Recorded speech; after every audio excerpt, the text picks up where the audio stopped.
We can get started. Everyone's here. I'm going to have a small presentation.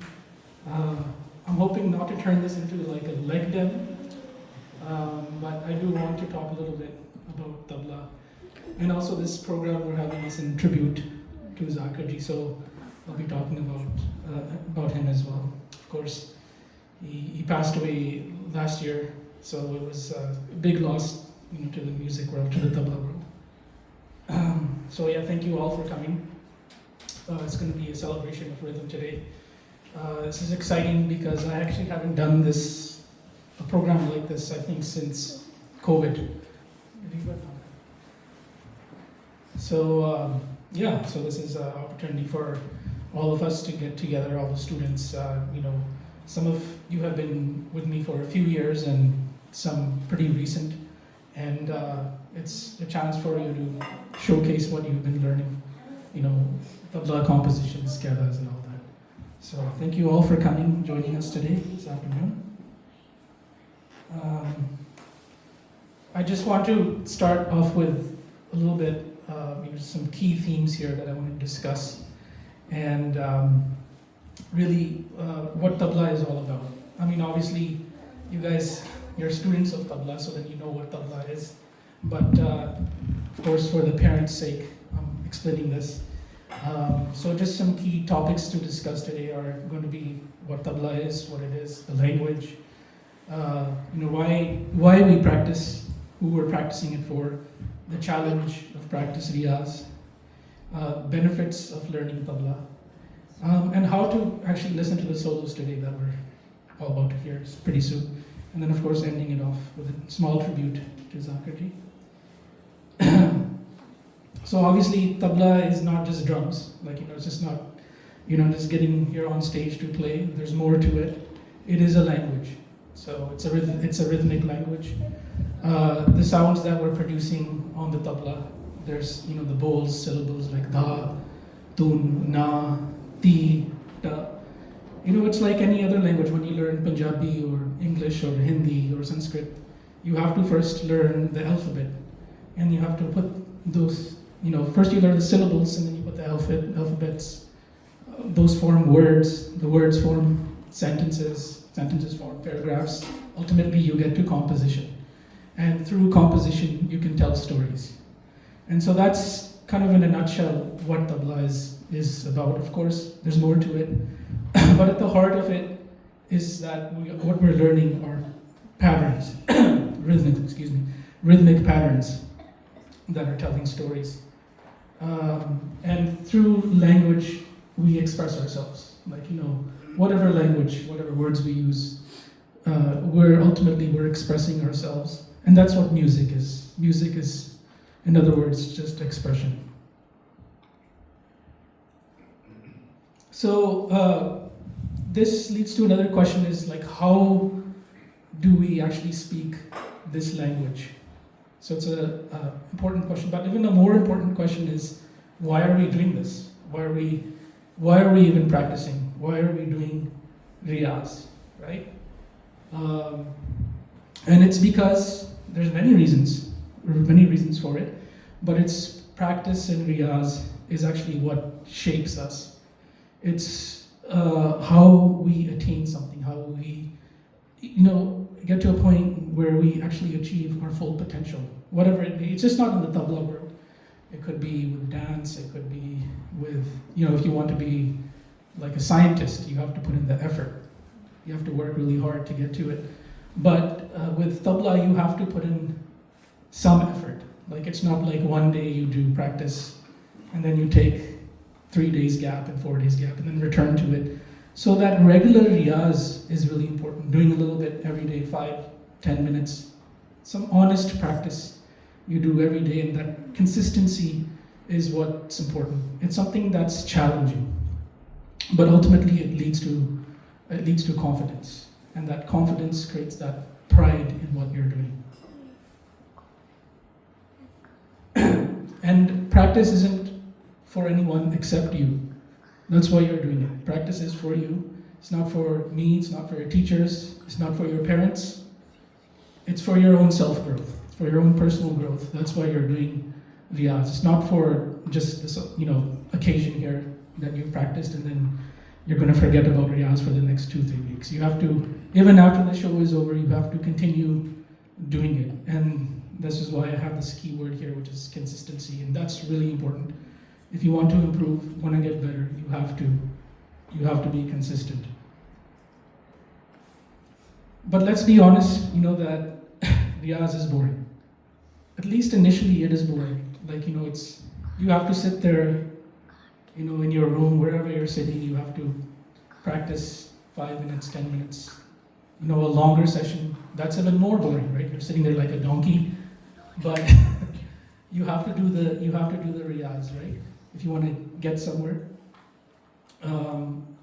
So you have to just keep it up. And there's a picture here. It says, Riyaz is not always exciting. It asks for patience before it gives joy. Those who stay consistent discover music waiting on the other side. And there's another key word here, which is invisible progress. So the progress doesn't happen in one day. It doesn't happen overnight. It takes months. It takes years. And so that's why I'm calling this invisible progress, not the progress that everyone sees, but you keep on doing it. And again, this is not only pertaining to the tabla world. It can be anything, any endeavor in life. If you put in the hard work, if you dedicate yourself to it, you will attain something. And this graph explains it quite well, which is the iceberg illusion. And it's what people see and what people don't see. So what things that people don't see are your hard work, your dedication, your persistence, your consistency, putting in that time. And then what people see is that they see you're on stage, they see you performing, and they think it's happening, in the moment, but it's actually multiple moments that it's taken for you to get to where you are.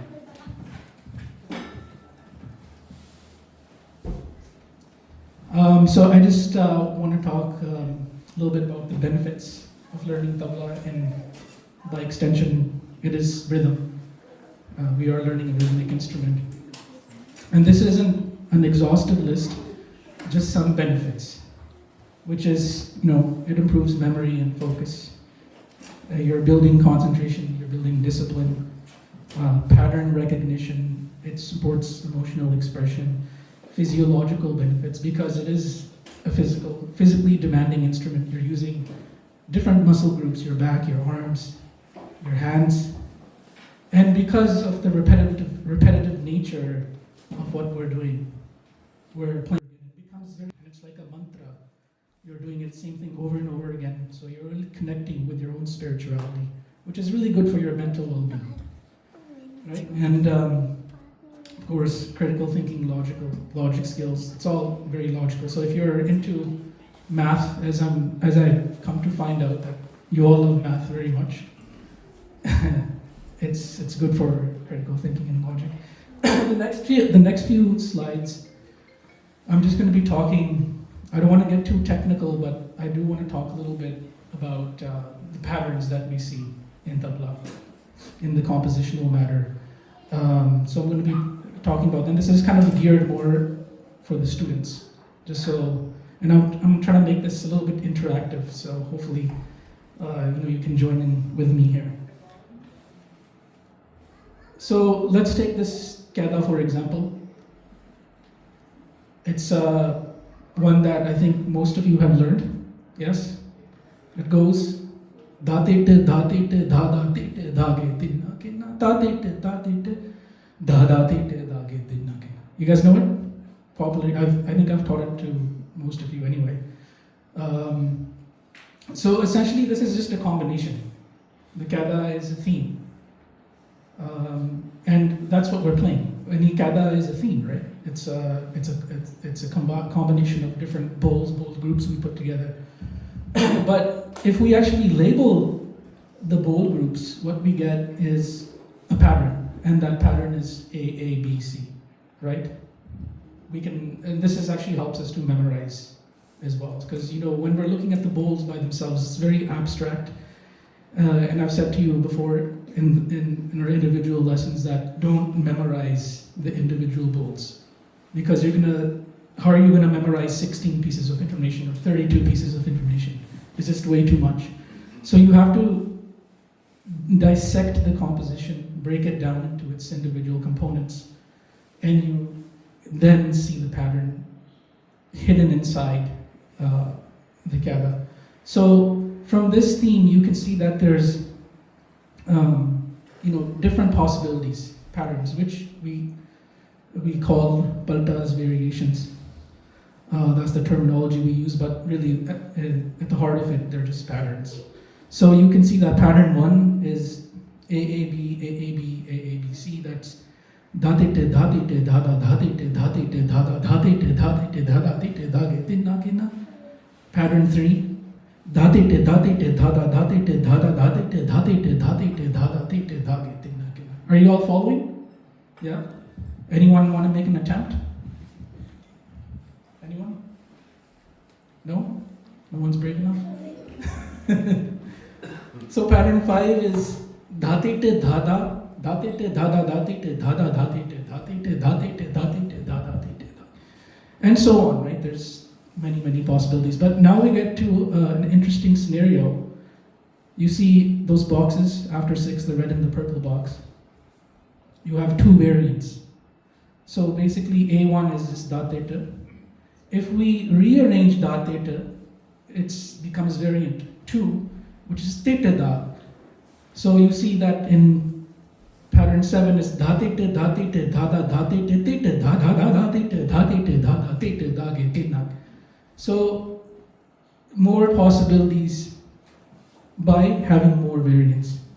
And interestingly enough, and this is quite fascinating, is that you can actually precisely and mathematically calculate this. And this is for the math people here. This is, I think you'll enjoy this slide.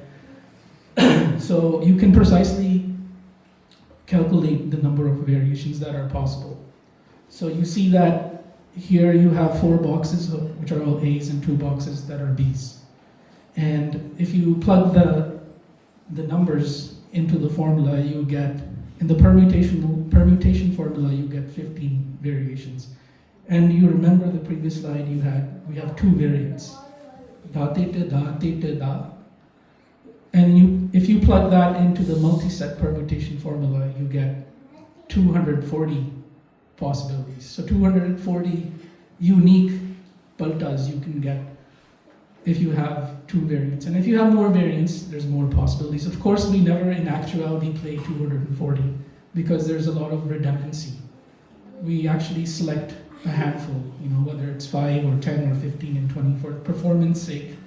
We never play that many paltas, but this is just more for your information. So basically the mathematics gives you the skeleton. The tradition is what breathes life into the bowls. So math is describing the possibility, music is what chooses the meaning. And yet, there's also other ways we can view paltas as well, and this is through a binary lens, a binary perspective. So if we have the same set of bowls, dhatite, which is A's and B's, so instead of looking at it as letters, we can look at it as a binary code, so 1s and 0s, which is all computer language. So you see if you have a binary structure of 1, 1, 1, 1, 0, 0, that's a front-loaded pattern. That's dhatite, dhatite, dhatite, dhatite, dhada, dhada. Or you have a sandwiched pattern, which is 1, 1, 0, 0, 1, 1. That's dhatite, dhatite, dhada, dhada, dhatite, dhatite. So there's, so many possibilities if you're looking at it from a binary perspective. And this is actually straight from Carnatic, it's the south system where you have what they call yatis, and this is looking at patterns in different shapes. So you have Gopuch yati, which is a cow's tail. You have basically a phrase that's starting off long but becoming shorter, or you have a phrase that's starting off short but becoming longer at the end, or a damru, like an hourglass shape, where it's starting off long, it contracts in the middle, and it expands at the end. So you have, so many possibilities when you look at. So the reason I'm telling you all this is because I I want you guys to see that there's what we are actually playing are patterns at the end of the day. And what is life without patterns, right? If patterns don't exist, humans don't exist. So here there are two pictures. And in the first picture, what do you see? A young lady or an old lady? Huh? Both? Okay, so you're the smart one in the room. So there is there in this picture, even though it's one image, it's actually if you depending on how you view it and the perspective you view it, how your mind sees it, you can see a young lady and an old lady. And in the right image, what do you see?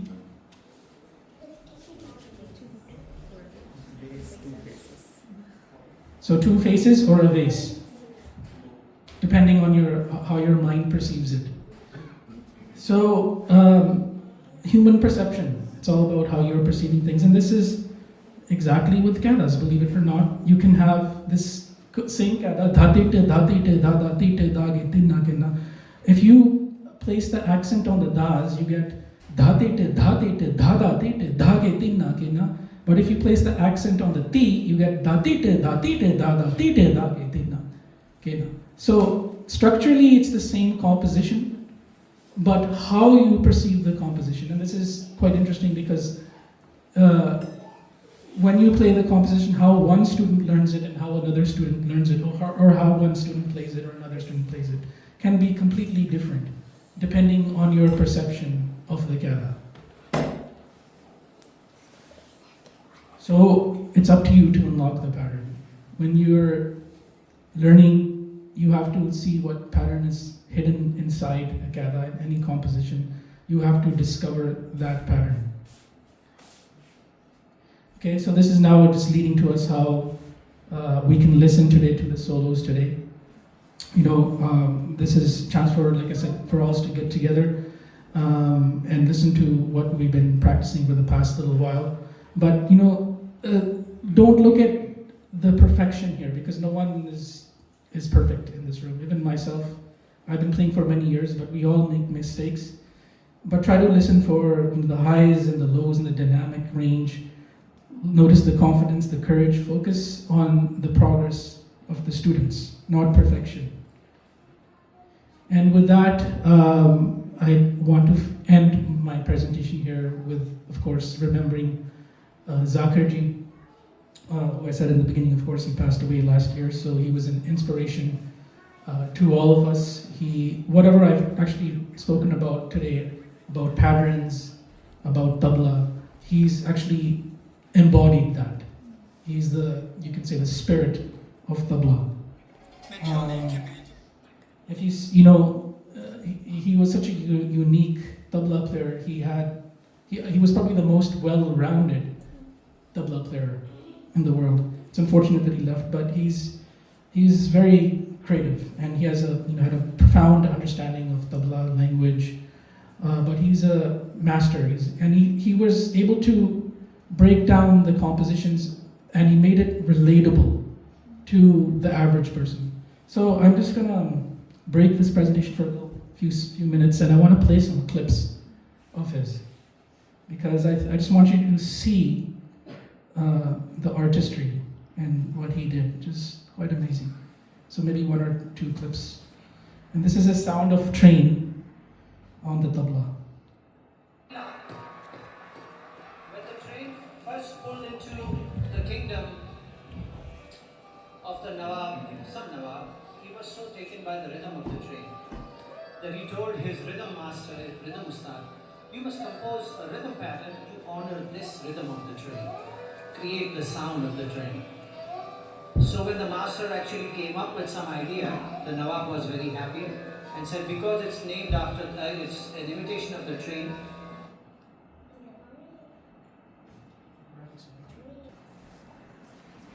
And train in India is called rail. We'll call it Rela. So since then, many hundreds of Relas have been developed. So this is the one with the train. You hear the rhythm of the coaches. You hear the sound of the steam engine. And you also hear the whistle.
Top is cannon. Again, the same thing. Nawab buys a cannon, hears it fire, big sound, says to the drummer, make it. And the drummer has to make the sound, or else, go find another job. So, top. So first he has to describe the big cannon, the wheels, the big nozzle, and all the condiments that make for the ingredients that makes the sound. So,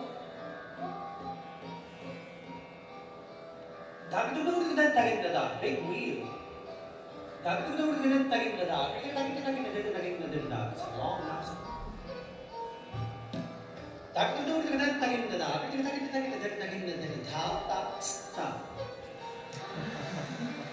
So there's the cannonball, the powder, and then of course the flint. So all that is there, and then the sound.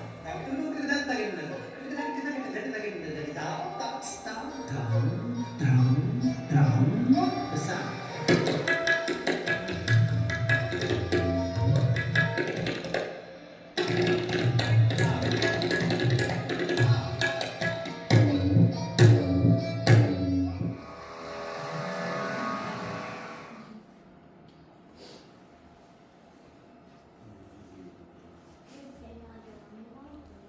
So those are just some examples.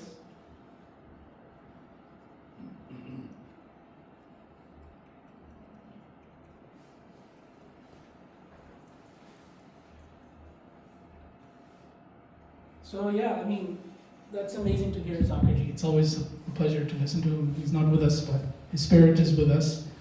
We continue to listen to him, and we will continue to listen to him. But obviously, the aim is not to become like him. We can't become like him. He is who he is, but we learn from his example, and it shows what is possible when that hard work and that dedication is there. We are our own unique musicians and artists, but we all have potential,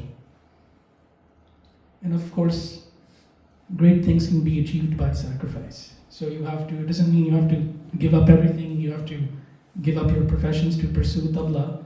But it doesn't matter what it is in life. If you put in the effort, you put in the time, you may have to make some compromises, maybe a little bit less Netflix, maybe a little bit less video games. But if you put in that effort and the time, you can also get to a pretty decent level. That small daily effort and that consistency is what leads to growth. So that's it. We'll start thank you for listening. We'll start the performances.